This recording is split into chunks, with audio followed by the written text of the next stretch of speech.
Well, Mark, here we are. First question answer session of a new year. Yeah, Happy New Year to everyone. Can we still say Happy New Year? It's actually halfway through January. Everybody's still wishing me Happy New Year. Yeah, but I haven't done one of these Q&As since then, so I think it's relevant to say Happy New Year anyway.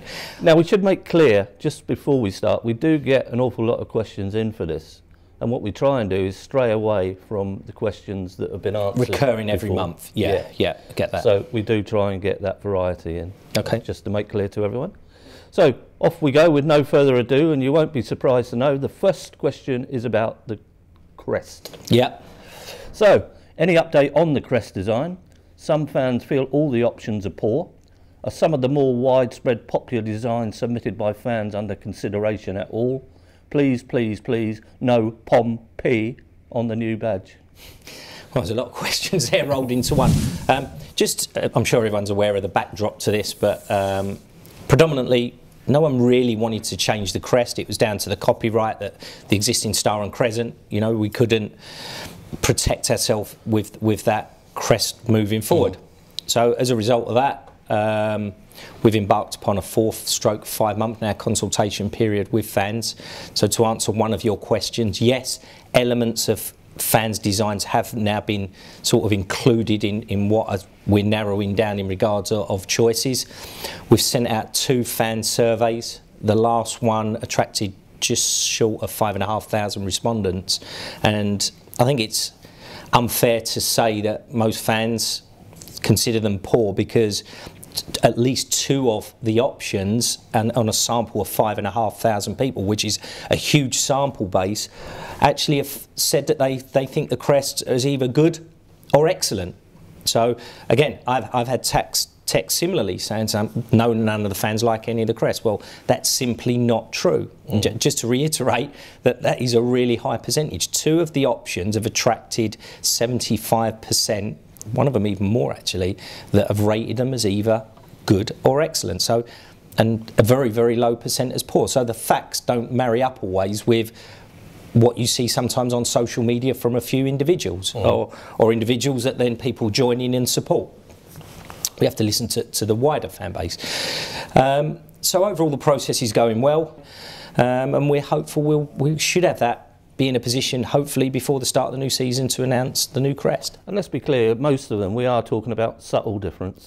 Well, that was always the art. I know that during the takeover process, and Michael raised the fact of looking at potentially changing the crest, it was sort of a little bit of a stick that was used to hit him, because people thought he was going to change the tradition of our existing crest, and you couldn't really be further from the truth. What he's tried to do is stay, or what we've all tried to do is stay as near as we can to the original crest, because that's what everyone knows and loves, and just make them subtle changes that gives us the ability to copyright it and protect ourselves going forward.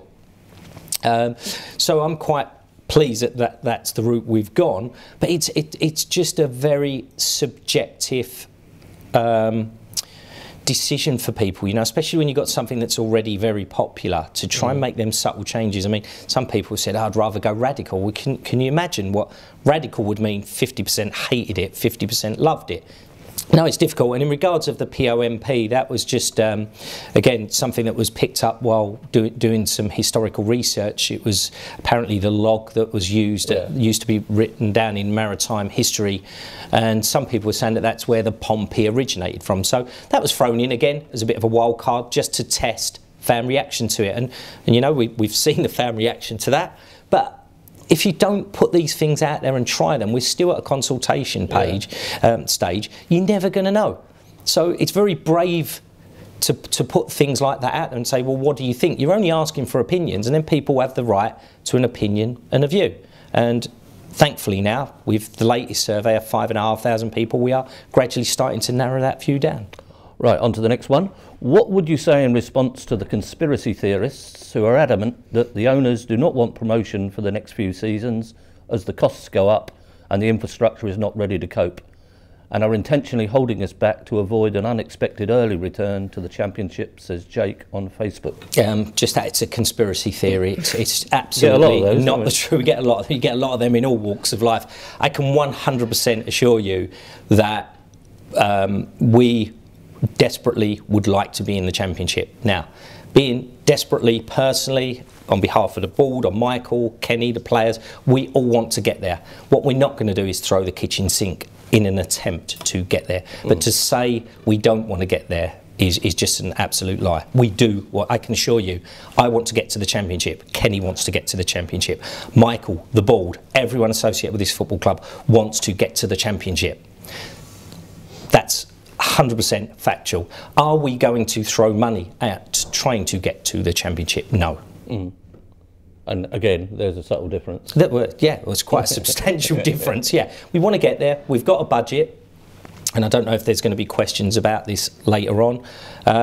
But in regards of the budget, yes, we know we're going to stick rigorously to that budget. But there's things that happen along the way that Michael, I'm sure, and the rest of the board will back us in certain situations.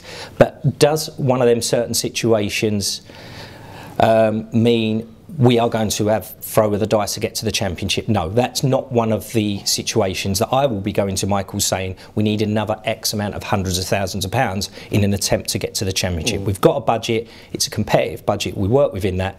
But, you know, if there's an injury in a key position or Kenny says, look, this player's, you know, incredible, we need to bring him in, then they'll look at it on a case-by-case basis. Okay, Lee on Facebook.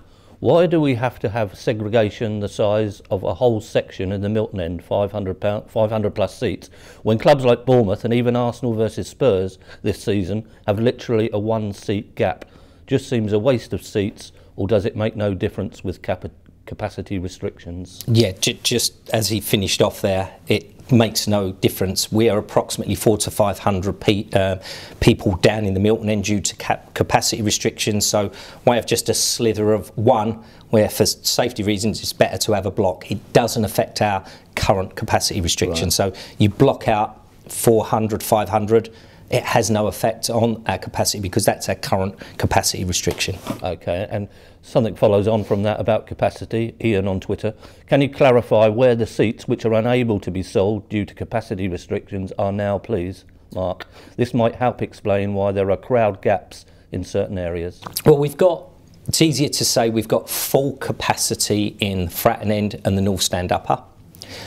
North Stand Lower, Milton, South Upper Lower, all have varying capacity restrictions, I think varying from 0.9, so 90% to 95%. So if you see gaps in them other sections, that will be the reasoning for it. Right, okay.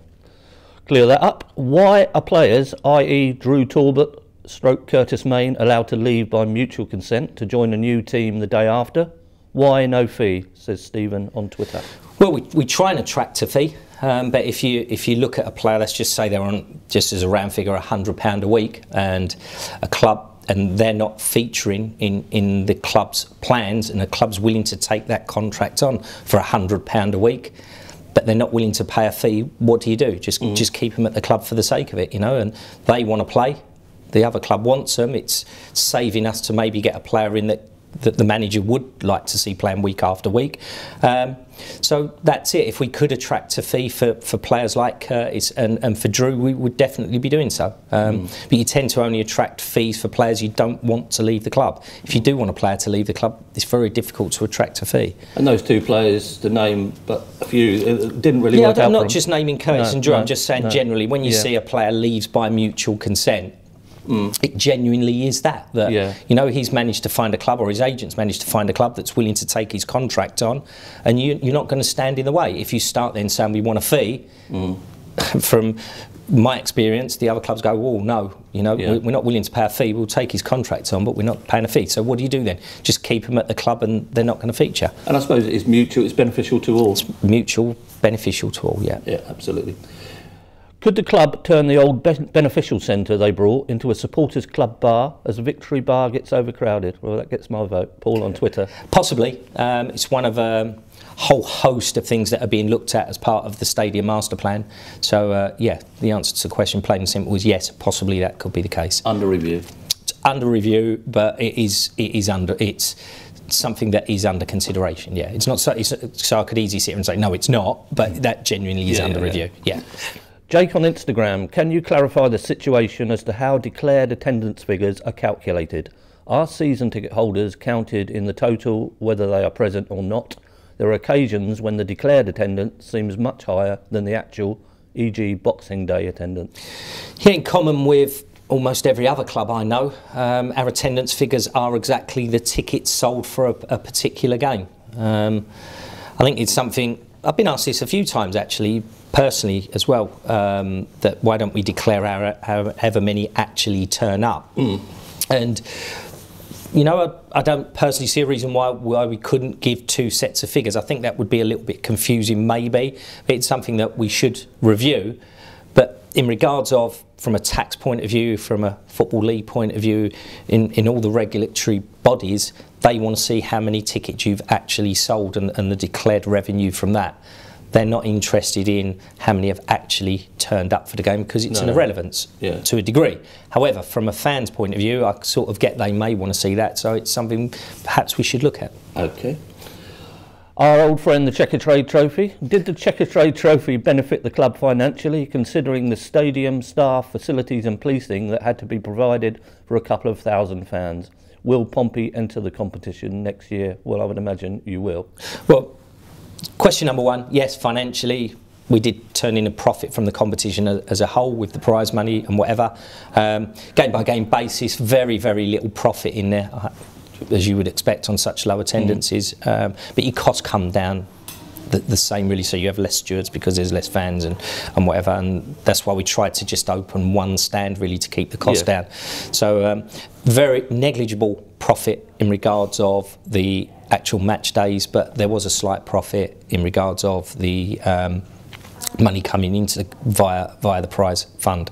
In regards of do we enter it next, you've got no choice. You have to enter it. That's it, plain and simple. We're in the competition, we're a member of the Football League, we're governed by their rules and regulations, we have to enter the competition. You have voiced your reservations in the past and you're allowed to do that. Look, we're entitled to an opinion. We've voiced our reservations about the current format of the competition, but the second the majority of clubs vote for it, we're in it, we have to take part. And, you know, we do our best if that's what the manager wants to do and it's part of his plan for that season.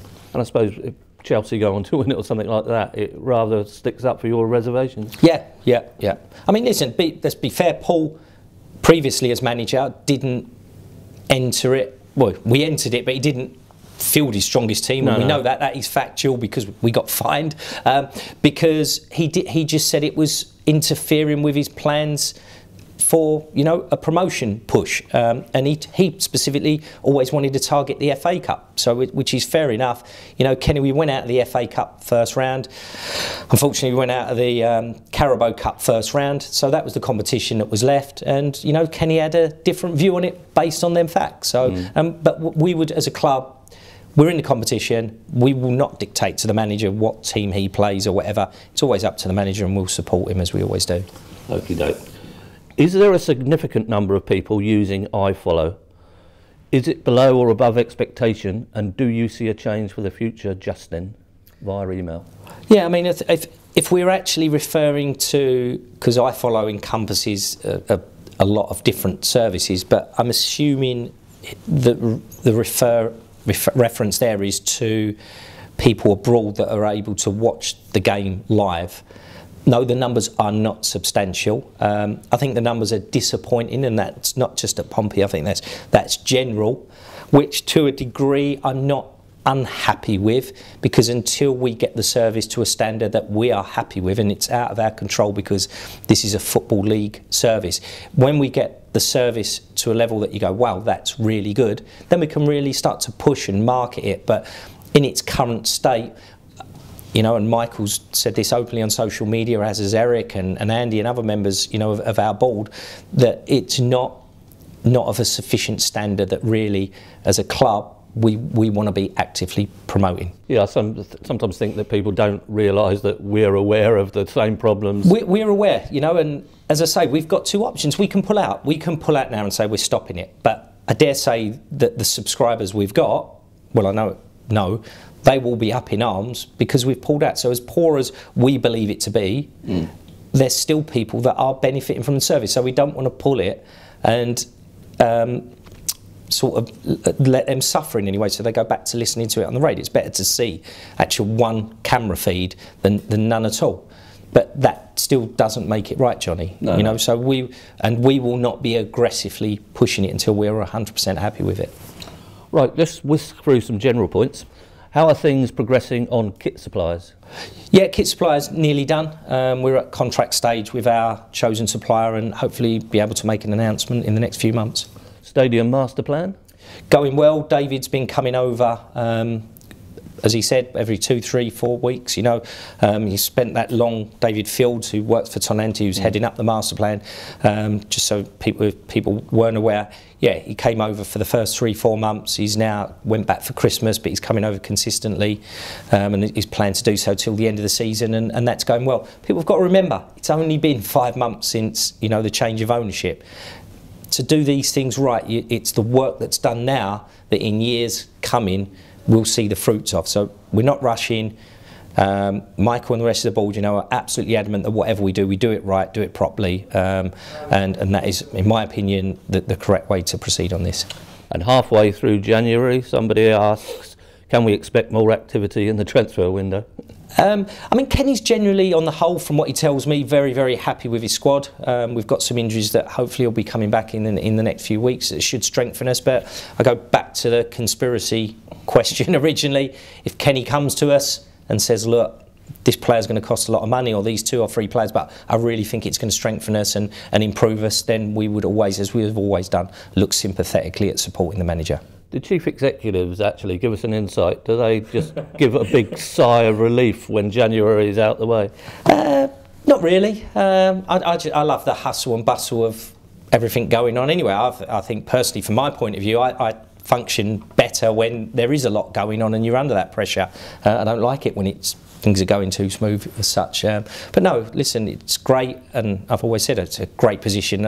To be a CEO at a football club is a privileged position, and that comes with the territory. And we talk about buying players, but of course there'll be some interest probably in some of our players that are doing so well. That's right, and football this time of year tends to set off a chain reaction. So if one of our players becomes subject to a bid, then you know that can affect the budget in a positive way, and so you have to have players lined up, because if one went out, so it's not always a case of, I've said this in the news the other way, it's not simple as 1 out, 1 in. I get that as a principle, but it could be 1 out, 5 in.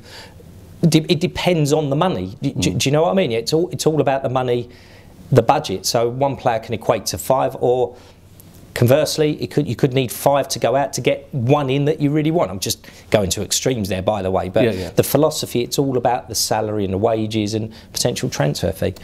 Okay, and to end, thank you for rescuing me from the torrential rain this morning. My pleasure, Johnny. Thank you.